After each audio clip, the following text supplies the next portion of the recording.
Ni abaturage bo mu karere ka Gasabo mu murenge wa Kinyinya mu kagari ka Murama mu mudugudu wa Rusenyi mu gitondo cyo kuri uyu wa gatandatu nabo bazindukiye ku biro by'umudugudu wa Rusenyi bagiye kwizihiza umunsi mukuru w'intwari ku nshuro ya 31. Ibirori byagarutse cyane mu gusobanurira abaturage ndetse n'urubyiruko rwavutse nyuma ya jenoside amateka aranga intwari ndetse n'indangagaciro ziranga ubutwari. Ubuyobozi bw'inzego z'ibanze bwasabanye n'abaturage maze basangirira ndetse banica akanyota barenzaho bacinya akadiho. Bamwe mu baturage batuye muri mudugudu wa Rusenyi twaganiriye kuri kamera na mikoro za NTV Rwanda badutangariza ibikurikira kuri uyu munsi mukuru w'intwari. Banyita amazina yanjye Aimable Matesu.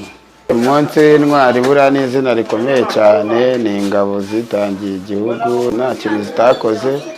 Niyo mpamvu rero umunsi w'intwari ni ukwibuka intwari zarwaniye igihugu. Ikintu nabwira abagenzi banjye ni uko ibyabaye ubutwari abantu bagiye bakora ni ibintu twiga, ni ibintu batubwira buri muntu wese, ni ibintu yumva natwe tuba duharanira kugira ngo urubyiruko ejo heza tuzaba intwari natwe tugire ikintu dutanga. Nigena Sophie, umuyobozi muri komite nyobozi y'umudugudu wa Rusenyi ishinzwe iterambere. Murakoze cyane, ni umunsi mwiza unejeje muri rusange ku rwego rw'igihugu, ariko mu rwego rw'abari n'abategarugori twishima kuruta kuko mu ntwari zacu hagaragayemo n'igitsina gore. Bidutera imbaraga rero zo gukomeza gukora kuruta ko guhangana n'ibibazo bya buri munsi, tuvuga ngo dutere ikirenge mu ntwari zatubanjirize, kuko biratunezeza cyane kuba mu byiciro by'intwari dusangamo abagore ndetse n'abakobwa. Nk'urugero abana b'Inyange harimo n'abakobwa, hakabamo Uwiringiyimana Agatha nawe ni umudamu. Biduha imbaraga rero zo kuvuga ngo abatubanjirije bakoze ibikorwa by'ubutwari, natwe tugomba gukora birushijeho kugira ngo babone ko batasize abagore n'abakobwa b'ibigwari. Murakoze cyane. Mu byiciro cyangwa mu bikorwa biranga ubutwari habamo icyiciro cyo kuba inyangamugayo. Icyo cyiciro ni icyiciro umunyarwandakazi by'umwihariko tugomba gushingaho igiti, tukaba inyangamugayo muri byose, tukaba nkore neza bandebereho, tukiyemeza kwitangira ibikorwa by'abandi kuruta uko twebwe twakwiyitaho. Biba umwihariko kuruta rero twebwe nk'abadamu, kuko tugira iyo ndangagaciro yo kwita ku by'abandi kuruta uko twakwita ku byacu. Ni bimwe rero mu biranga ubutwari, tubikomeje tukabishingaho umuzi, natwe ahazaza hacu hazaba heza kuruta, tugatera ikirenge mu ntwari zatubanjirije, natwe tukazaba intwari zo mu bihe bizaza. Icyo nabwira abakobwa cyangwa abadamu cyangwa abagore ku cyerekeranye no kugera mu kirenge mu cy'intwari ejo hazaza hazabe heza nabo baba intwari z'ahazaza, ni ugukomeza kugendera mu kirenge cyangwa kugendera ku nama duhabwa n'umuyobozi wacu w'igihugu Paul Kagame. Ahora dushakira nk'abagore iterambere, abakobwa iterambere. Iryo terambere turibyaza umusaruro, icyo cyizere yatugiriye cyo kubona yuko dushoboye, dufite n'intwari z'abagore tureberaho, bikatubera umusemburo wo kuvuga ngo ahazaza hacu twe kuhapfusha ubusa, cyane cyane nk'urubyiruko. Cyane cyane ko twabonye intwari z'urubyiruko, urubyiruko rw'uyu munsi n'abagore bakagendera muri uwo mucyo. Mu by'ukuri rero gusigasira ibyaranze intwari z'ibyo batugejejeho byaba umusingi ukomeye wo gutegura ahazaza h'abagore ndetse n'urubyiruko. Byo kwitabwaho cyane, tukabwira abana bacu cyane cyane urubyiruko n'abagore. Akenshi muri iyi minsi duhugiye mu bintu byinshi, kandi tugomba kugira ubumenyi ku byerekeranye n'ubutwari n'ibyiciro by'ubutwari kugira ngo tujye tubona uko tubyigisha n'abana dufite, tugakangurira urubyiruko kuzajya bitabira ibi biganiro bitangwa mu midugudu, kujya ku mbuga nkoranyambaga bakareba ibyaranze intwari kugira ngo nabo bagere mu kirenge mu cyazo, kugira ngo tujye ku mbuga nkoranyambaga nk'abagore nk'urubyiruko turebeho ibintu bidufitiye umumaro bizafasha n'u Rwanda ejo hazaza. Murakoze cyane. Nyuma yo gusangizwa amateka y'ubutwari na bamwe mu bayobozi bari bateraniye hano ndetse bakanasangira icyo kunywa n'icyo kurya, baje no gucinya akadiho. Umwe mu rubyiruko rwari ruri muri aba baturage akaba umushyushyarugamba Pacifique yasazwe n'umunezero w'abaturage bacinya akadiho, maze ahitamo kubashyiraho amarushanwa batuhiga undi. Uyu munsi turamuhemba, ni nuko byaje kugenda. Umwe mu babyeyi maze yegukana iryo rushanwa. Umushyushyarugamba Pacifique ari nawe wari washyizeho iri rushanwa, yahitiyemo uyu mubyeyi kumuhemba amata akayishyira umwana.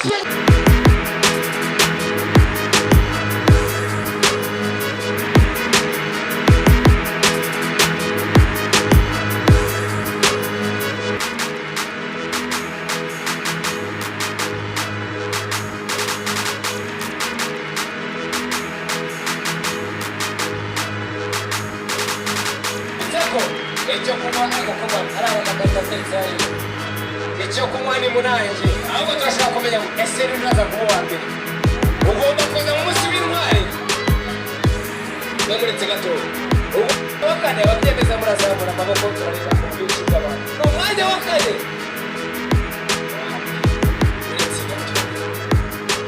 uyu ni umwanya wa kane ababyemeza muzamure turebe mwihindukire mu cyacu turebe abazamuye yuko ari umwanya wa kane mumanure turebe ko abatemeza ko ari umwanya wa kane turebe abemeza ko ari umwanya wa kane muzamure turebe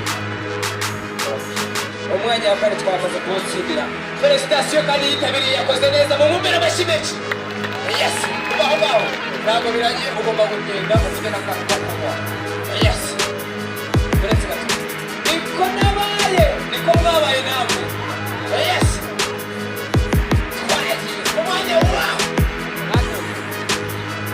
yesi twagiye niko twabaye turimo kuvugisha ukuri ntabwo byitwa iki kandi komeretse umuntu mubwiza ukuri akakumushimisha umubeshya yesi twagiye uwa gatatu abemeza ko uwa gatatu ari hejuru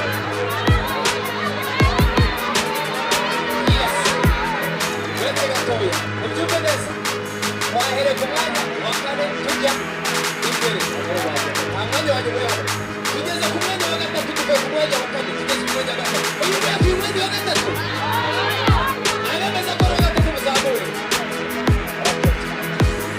yesi agatangira kwibaza ese ni uwa mbere imitima y'abenshi kubarya reka mbebe niko nabaye yesi niko nabaye uhitamo neza uzabanze twagiye yesi umwanya wa gatatu abemeza ko ariyo muzamure ndebe muzamure hasi muzamure ndebe yesi mumanure twagiye abemeza ko atari umwanya wa gatatu mumanure muzamure turebe yesi umwanya wa gatatu nzaho twamumanira nibyo kuko murakoze cyambere no gushima amazina yanjye nitwa Enoke Uwitonze nkaba n'umuyobozi w'umudugudu wa Rusenyi kuri uyu munsi w'itariki ya mbere y'ukwezi kwa kabiri ni umunsi abaturage b'umudugudu wa Rusenyi bazindutse babukereye kugira ngo baze kumva ibiganiro bijyanye no kwizihiza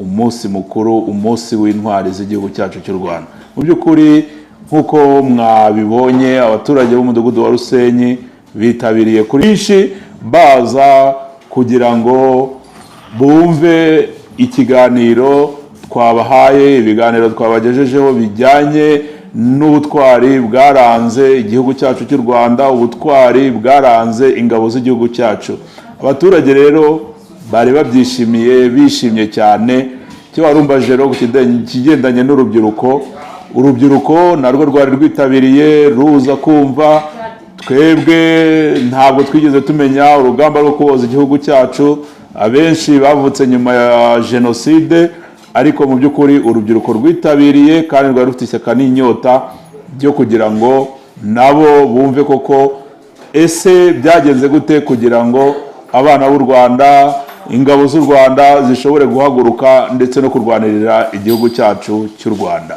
ibi bikombe rero tubikesha gushyira hamwe iyo dushyize hamwe n'abaturage nka komite nyobozi y'umudugudu gahunda zose za leta tuzikangurira abaturage nibyo bituma tubasha kubona imbaraga zibasha kutugeza kuri ibi bikombe mureba ibi bikombe mureba dushyize hamwe n'abaturage twashoboye kwesa imihigo tuba ba mbere mu kagari ka Murama tubasha guhabwa iki gikombe cy'indashyikirwa nk'umudugudu wabaye wa mbere mu kwesa imihigo nta rindi banga rero ibanga no gushyira hamwe ibanga no gukorana neza n'abaturage tuyobora twumva ibitekerezo byabo twumva ibyifuzo byabo hanyuma natwe nka komite y'umudugudu tukabishyira mu bikorwa nibyo byabasha kuduha intsinzi yo kugira ngo tubashe kwegukana ibi bikombe wabonye icy'imihigo n'ibindi byinshi twashoboye kubona kubera gukora neza dufatanyije dushyize hamwe 2025 rero nkuko twatangiye uyu mwaka n'ubundi ingamba ni za zindi umudugudu wa Rusenyi dukomeje kuba mu ngamba ariza abaturage gukomeza kwitabira gahunda za leta dushishikariza abaturage kumva ibijyanye na gahunda za leta, kandi dushyira hamwe cyane cyane twimakaza umuco w'isuku, cyane cyane twimakaza umuco wo kubumbira mu mashyirahamwe ndetse no mu makoperative, mu bimina bishobora kubazamura kugira ngo bashobore kwikura mu bukene. Ibyo rero 2025 rwose ndabizeza nta gushidikanya ko umudugudu wacu wa Rusenyi uzakomeza kuba ku isonga. Tuzabigeraho gute? Dukomeza gufatanya n'abaturage, dushyira hamwe n'abaturage kugira ngo tubashe gushyira gahunda za leta mu bikorwa. Ibyo nibyo bizatubasha gukomeza kuba aba mbere, gukomeza kwegukana ibikombe, kuko nidushyira hamwe tugafatikanya n'abaturage nta gushidikanya ntacyo tutazageraho mu mudugudu wacu wa Rusenyi. Cyo nakomeza gushishikariza abaturage b'umudugudu wa Rusenyi ndetse n'abanyarwanda mu gihugu cyose, icya mbere ni ugukomeza guharanira kuba intwari. Ingabo z'u Rwanda zaritanze, zirahaguruka kugira ngo zibashe kurwanira igihugu cyacu cy'u Rwanda. Niyo mpamvu rero nk'abaturage batuye umudugudu wa Rusenyi, icyo nabasaba ni ugukomeza gushyira hamwe, icyo nabasaba ni ugukomeza kuzirikana ubutwari bw'ingabo zacu, icyo nabasaba rwose, ingabo zacu zaritanze kandi nabo bakomeza kugira ubutwari mu byo bakora. Ubutwari umuntu arabuharanira iyo umuntu akora neza. Twabonye bimwe mu biranga intwari: kugira ubupfura, kugira ubunyangamugayo, kuba indakemwa mu mico ndetse no mu myifatire. Bagaharanira ko rwose buri wese yakwimakaza umuco wo gufatanya, wo gushyira hamwe, kugira ngo dukomeze duharanire ibyo ingabo z'igihugu cyacu zatugejejeho, tubisigasira, twirinda kubihungabanya, kugira ngo ibyagezweho dukomeze tubisigasire, tubyubake. Nibwo igihugu cyacu kizashobora gukomeza gutera imbere. Ndi Mr Muhanzi NTV Rwanda mu mudugudu wa Rusenyi mu birori byo kwizihiza umunsi mukuru w'intwari i Kigali.